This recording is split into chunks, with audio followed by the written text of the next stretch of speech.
Olá, pessoas! Vamos falar de um assunto muito difícil hoje: amar os inimigos. Uma coisa difícil é a gente amar os nossos inimigos.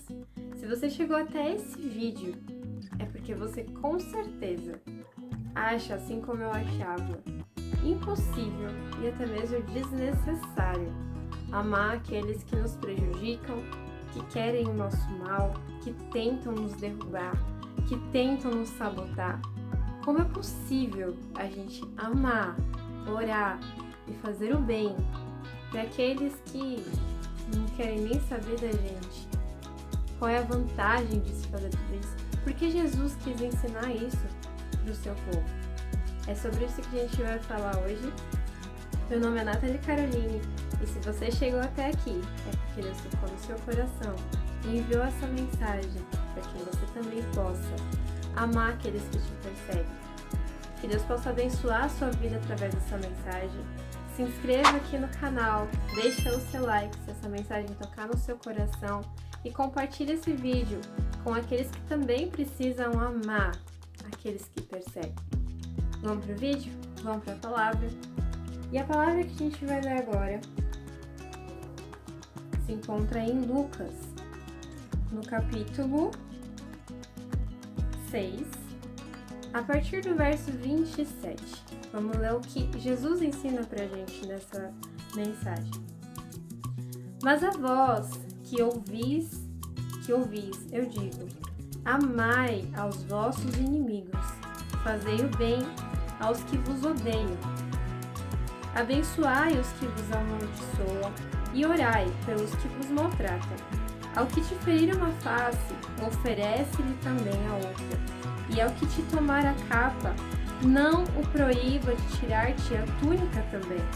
Dá para cada homem que te pedir, e aquele que levar os teus bens, não lhe exijas que os devolva. E assim como quereis que os homens os façam, fazei-lhes igualmente. Porque se amardes aos que vos amam, qual é o vosso reconhecimento?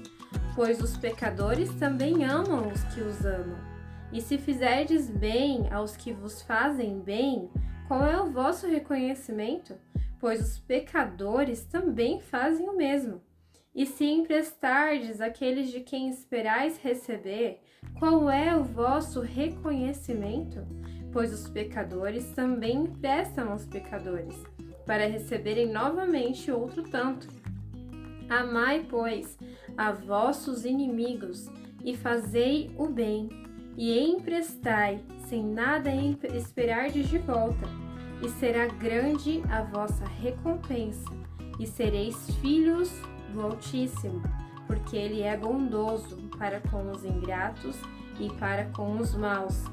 Sede, pois, misericordiosos, assim como o vosso Pai também é misericordioso. Não julgueis, e não sereis julgados. Não condeneis, e não sereis condenados. Perdoai, e sereis perdoados. Dai, e vos será dado, boa medida, prensada, sacudida e transbordante. Os homens vos darão no vosso regaço, porque com a mesma medida com que medirdes, vos medirão novamente. E falou-lhes uma parábola. Pode um cego conduzir um cego? Não cairão ambos na cova? O discípulo não está acima do seu mestre, mas todo que for perfeito será como o seu mestre. E por que tu reparas no cisco que está no olho de teu irmão e não reparas na viga que está no teu próprio olho? Ou como pode dizer ao teu irmão: Irmão, deixa-me tirar o cisco que está no teu olho, não reparando tu mesmo na viga que está no teu próprio olho?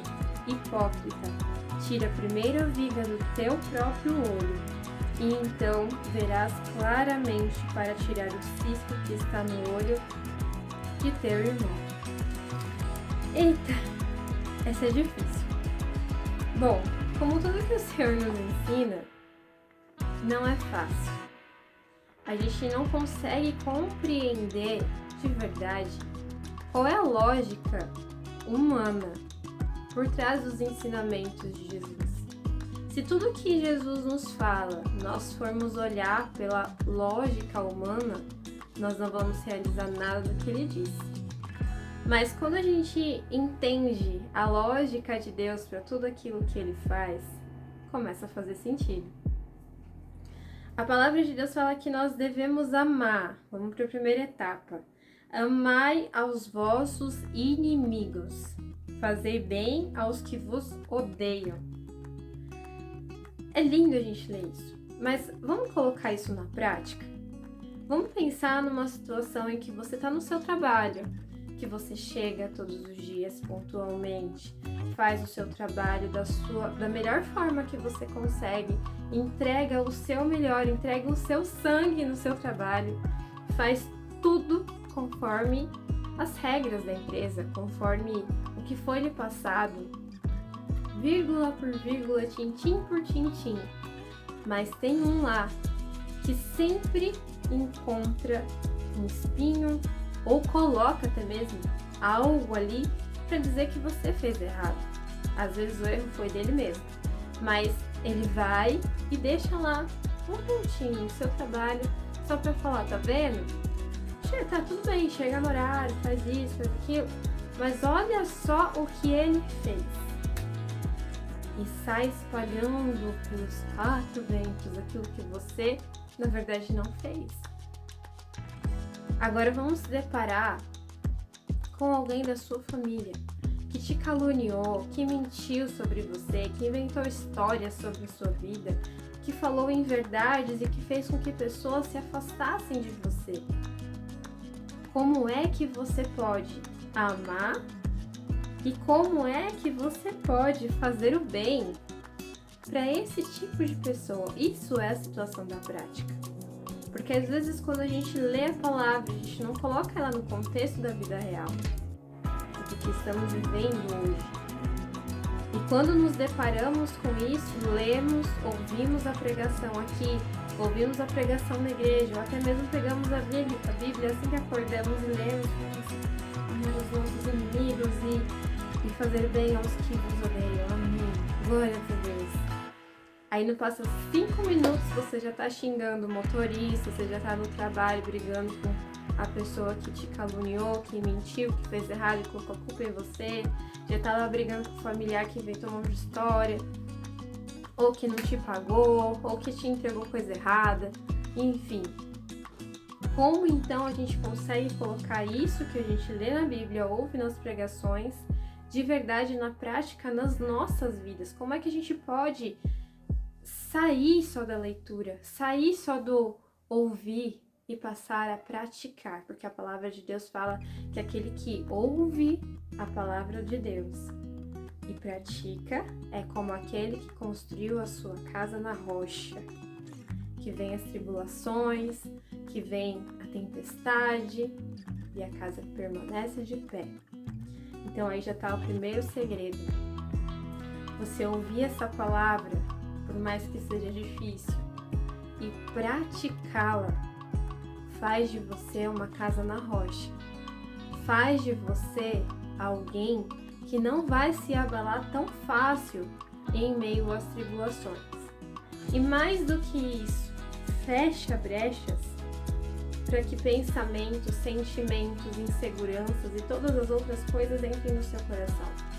Porque a palavra também diz sobre tudo que se deve guardar, guarde o seu coração. Então aí a gente já tem situações que nos levam a pensar que amar os nossos inimigos e fazer ao bem aqueles que nos odeiam está nos levando para um contexto de paz que excede todo entendimento, está nos levando para um contexto onde blindamos o nosso coração, guardamos o nosso coração, para que nada venha no nosso coração. E nos levamos também para um contexto para que a gente tenha a nossa casa firmada na rocha. Então, se a gente antes não tinha motivo para amar os nossos inimigos e fazer ao bem aqueles que nos perseguem, que nos odeiam, agora nós já temos 3. Isso já deveria ser mais do que suficiente obedecer a palavra de Deus já deveria ser o suficiente, mas já que precisamos de substância para a gente conseguir agir conforme a palavra de Deus, então vamos seguir para mais alguns fatores. Vamos pegar exemplos de inimigos na Bíblia que perseguiram pessoas que não fizeram nada para eles. A gente pode começar lá em Gênesis, quando a gente pensa lá atrás mesmo, Caim e Abel. Caim e Abel, os dois levaram ofertas ao Senhor. Mas Abel levou a oferta de coração puro. Abel levou a oferta desejando fazer o bem, desejando agradar ao Senhor. Caim, o coração dele não estava em agradar ao Senhor. O coração de Caim estava em fazer tanto quanto ou mais do que o irmão. Então, por mais que, mesmo se ele floreasse toda aquela oferta que ele levou, mesmo que fosse realmente o melhor desta terra, o coração dele não estava entregando para Deus a oferta. E é isso o que o Senhor olha. Ele olha para o nosso coração. Abel então foi morto por Caim. Ele nem sequer teve a chance de passar por um processo muito longo para poder conviver com esse inimigo.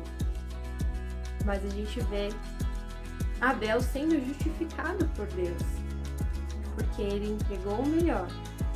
E mesmo sendo injustiçado, ele foi justificado pelo Senhor. A justiça veio após a morte de Abel, porque primeiro o Senhor já tinha alertado. Depois que Caim foi lá e realmente pecou, consumou o pecado, matando o irmão, a justiça e a ira de Deus veio sobre a vida de Caim. Esse é o primeiro exemplo que a gente pode ter na Bíblia sobre as injustiças, as perseguições, aquilo que acontece. A gente pode também seguir mais pra frente um pouquinho, vamos lá pra frente, vamos pra história agora de José. José, ele tinha um sonho, teve um sonho, não é que ele tinha um sonho, porque ele teve um sonho. Quando a gente fala que José tinha um sonho, parece que o sonho veio do coração dele, da vontade, dos desejos de José. Mas na verdade ele teve um sonho, que é bem diferente. E esse sonho não foi ele que quis sonhar. Era um sonho que Deus revelou a ele, sobre um plano, um projeto, um propósito que o Senhor tinha com ele. E não um desejo dele de governar, de ser maior, de ser algo assim. Então começa por aí. Nem sequer foi ele que quis, foi o Senhor que entregou para ele esse sonho. E a partir daquele momento em que ele revela o sonho para os irmãos, ele passa a ser mais perseguido do que ele já era pelos irmãos. E aí entra a parte em que eu quero falar para você. Quando a gente tem uma promessa sobre as nossas vidas e passamos a ser perseguidos, as perseguições nos levam para o nosso ponto de chegada. Porque se alguém é perseguido, você não fica parado, você caminha. Se você está sendo perseguido, concorda comigo que você vai andar para longe daqueles que te perseguem? Você vai caminhar seguindo a sua vida. De fato, você pode fazer e deve fazer. Abençoar, como diz a palavra aqui, fazer o bem aos que te perseguem, que te odeiam. Mas você não vai parar e ficar ali, você vai seguir a sua vida. E foi o que José fez. Ele foi vendido, ele foi levado para o Egito e ali estava se cumprindo o plano que o Senhor tinha. Ele deu o sonho e ele estava fazendo se cumprir o caminhar daquele sonho. Percebe? Que se José tivesse sonhado porque ele queria, você acha mesmo que ele ia sonhar com algo que ia levar ele para uma situação de escravidão, de humilhação, de caluniação, porque foi o que aconteceu através da mulher de Potifar? Claro que não. os nossos sonhos são pequenos, porque nós queremos ficar na nossa margem de segurança. Quando os sonhos vêm do Senhor, eles são muito maiores do que aquilo que nós teríamos capacidade de sonhar, ou que até mesmo teríamos vontade de sonhar. Mas os sonhos de Deus se cumprem nas nossas vidas. E ali estava José em meio ao Egito, depois de ser perseguido pelos irmãos e agora sendo perseguido no Egito. Mas ali era um campo de preparação. Quando nós entendemos que amar os nossos inimigos e fazer o bem àqueles que nos perseguem, que nos odeiam, na verdade nos leva a fatores de mudança dentro de nós, passamos a conseguir amar de verdade. Porque quando entendemos que aquilo que estamos vivendo é fator de mudança para que se realize o projeto, o propósito do Senhor sobre as nossas vidas, paramos de olhar para o inimigo e passamos a glorificar ao Senhor por tudo o que Ele tem feito e permitido que aconteça nas nossas vidas. E é isso que José viveu ali. Porque quando ele chegou na casa de Potifar, a casa de Potifar prosperava, porque a presença de Deus estava sobre a vida de José. Ou seja, naquele momento, José permaneceu sendo fiel ao Senhor, porque a presença de Deus, o Espírito de Deus, onde há a presença do Senhor, ele não coabita em um lugar sujo, em um lugar angustiado de rancores, de raiva, de ira. Ou seja, se a presença do Senhor estava com José, quer dizer que ele não deixou que o coração dele se endurecesse, se entristecesse, se enraivecesse com aquilo que ele viveu com os irmãos. E sim, ele confiava e continuava seguindo aquilo que o Senhor tinha para a vida dele. Isso é algo que nós temos que gravar no nosso coração. O fator de mudança para os nossos inimigos, aquilo que quando oramos, quando intercedemos para os nossos inimigos e amamos os nossos inimigos, também gera fator de mudança nas nossas vidas. Quando a gente vai mais pra frente na história, a gente tem a história de Davi, que foi perseguido por Saul, e a gente sabe que Davi também não escolheu ser rei.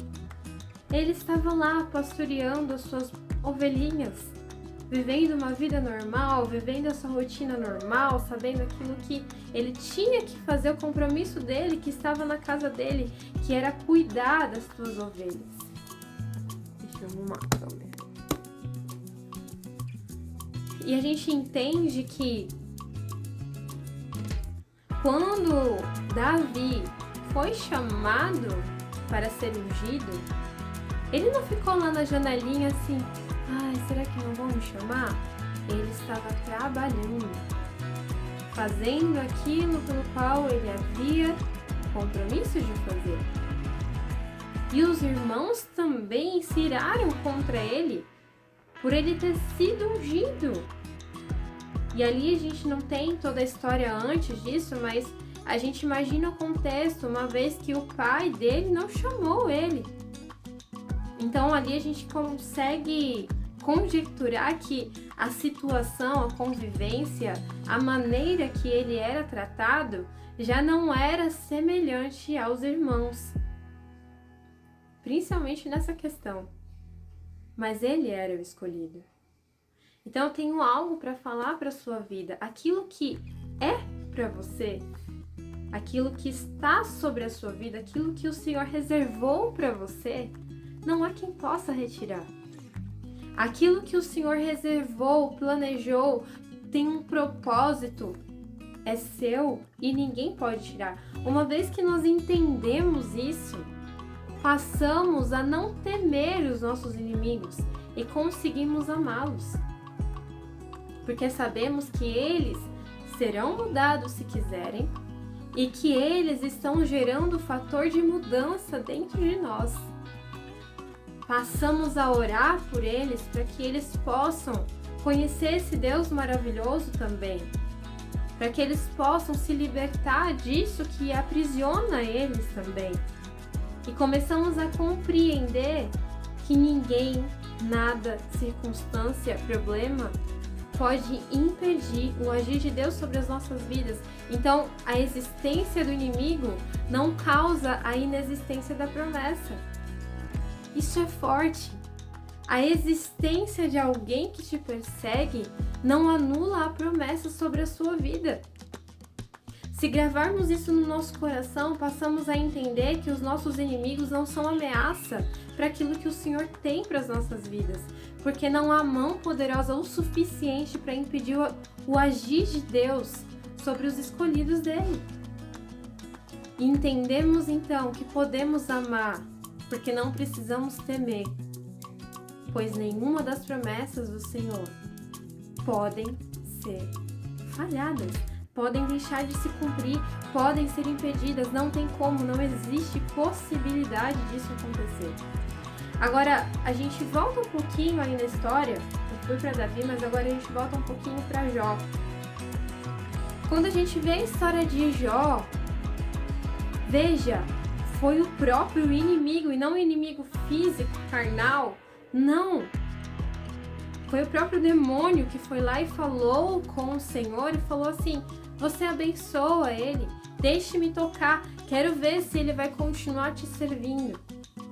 Veja que ele não teve autoridade, autonomia para simplesmente ir e destruir e tocar na vida de Jó. Ele teve que primeiro pedir permissão para Deus para que isso pudesse se realizar.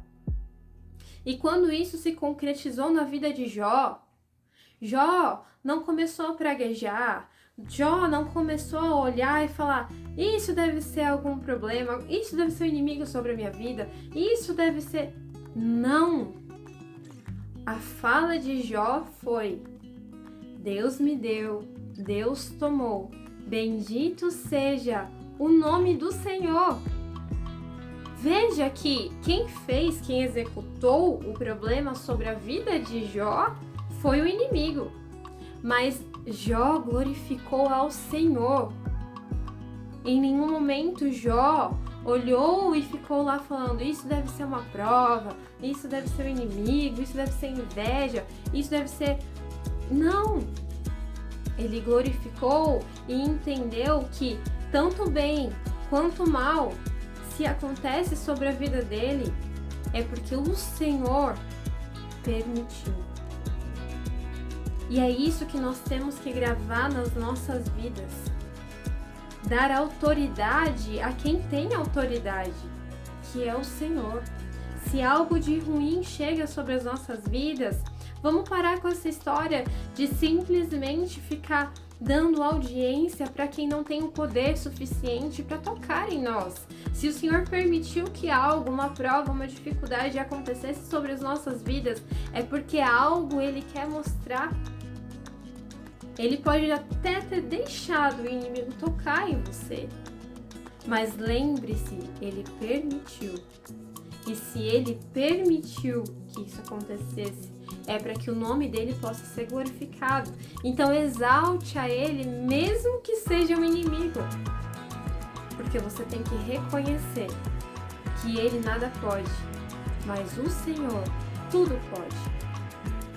Jesus, quando foi levado ao deserto para ser tentado por Satanás, ele foi levado ao deserto não pelo inimigo, ele foi levado pelos anjos ao deserto. E ali ele foi tentado pelo inimigo. Deus não sabia que Jesus estaria ali? Deus não sabia que Jesus estava com fome? Mas ele permitiu que ele fosse tentado. E ali, Jesus confrontou todas as acusações, todas as propostas, tudo que o inimigo tentava com a própria palavra de Deus, exaltando e glorificando e sabendo que Deus é poderoso o suficiente para fazer muito mais do que tudo aquilo que Satanás estava propondo para ele.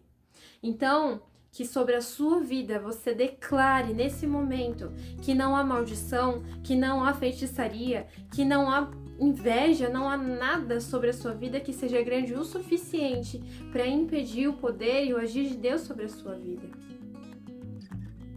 Isso é uma chave que a gente tem que entender para que a gente possa seguir os ensinamentos do Senhor.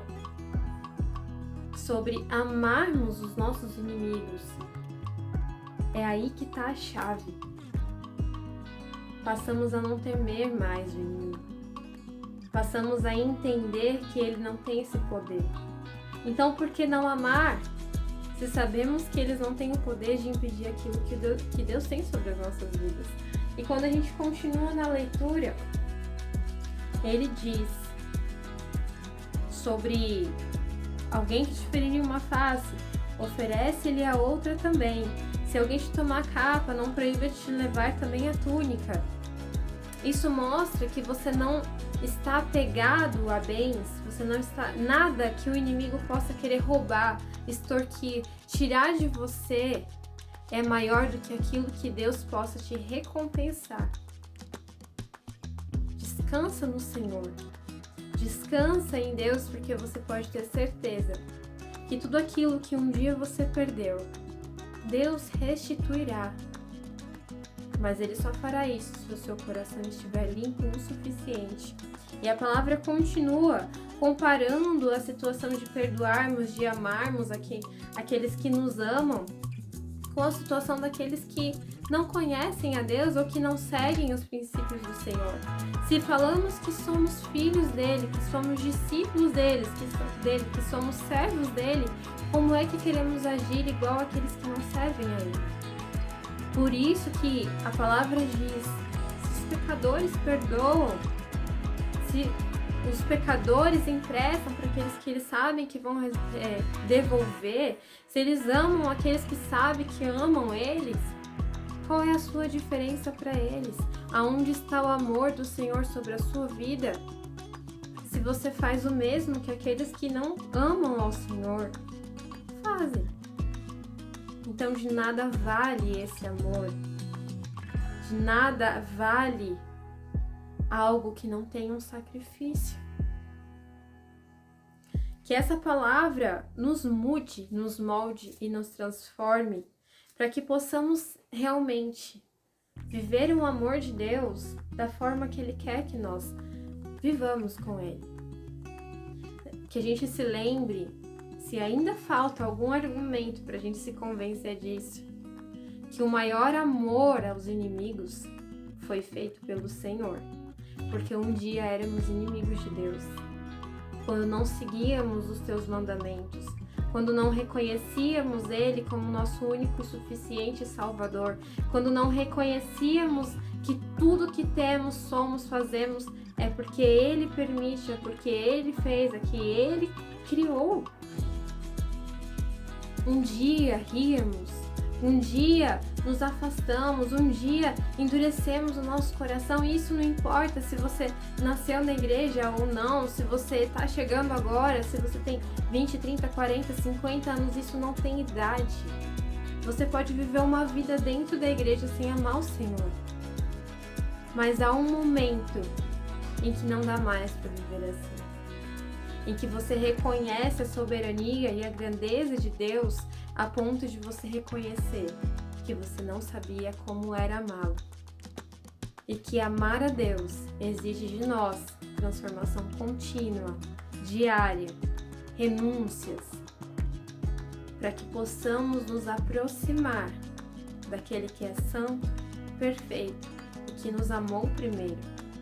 Então, o fator de mudança, quando oramos para os nossos inimigos, é um fator de mudança que também nos muda. E é isso que eu quero deixar para você. A partir de hoje, enxergue os teus inimigos como aquele que ainda não conhece ao Senhor. Interceda por eles, ore por eles. A vinda do Senhor está próxima. E se Ele ainda não voltou, é porque há vidas que ainda vão se render a Ele. E se nós podemos ser intercessores por essa vida, até mesmo para que o Senhor possa voltar mais rápido, então por que estamos perdendo tempo? E por que estamos agindo como o mundo age? Temos que ser diferentes. Temos que ser luz em meio às trevas. Que essa palavra toque no seu coração Que Deus abençoe grandemente a sua vida. E se você ainda não está inscrito no canal, não esquece de se inscrever, deixar o seu like e seguir lá no Instagram também, no TikTok, todas as redes sociais, Nathalie Caroline Benedito. Tem mensagens curtas, mensagens longas, tem lives, então não perca a oportunidade de se aproximar ainda mais do Senhor. Que Deus abençoe sua vida e